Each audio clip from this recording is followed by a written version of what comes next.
Sa ika-49 katuig nga kasumaran sa pagdeklarar sa martial law, gihandom sa nagadayang nga grupo sa mga militante o mga vendors sa dakbayan sa Sugbo. Ano ang report?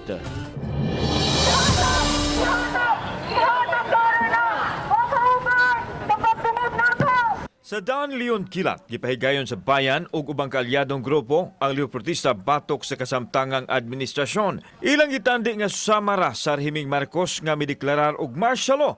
49 katuig na ang nakalabay. Mahinungdanon kayo nga atong balikan no ang mangiob sa atong kasaysayan kay way kalahian kon panahon kaniadto grabing kinawatay, grabing korupsyon, maupod gihapon ang nahitabo karon. Rato silang gitagaan og minimum of 5 minutes kay sayod man tano wala man permit kining ilang rally.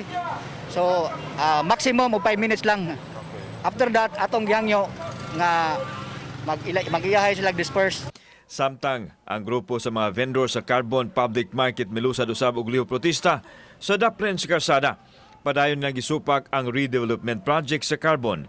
Usa sa ilang gireklamo ang clearing operation sa mga stalls nga naghikaw kuno kanila sa katungod sa pagpanginabuhi. Gitunong gid namo sa adlaw kung diin mo pahinumdum ta kung kano saan na-declare ang martial law.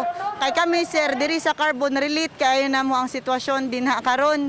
Gitangtangan mi nila og katungod kung musupak mi dili mi tagaag pisto. Ay gamay ra kay ilang gihatag nga pisto, gamay ra kayo ang ilang gibalik nga pisto sa mga manindahay.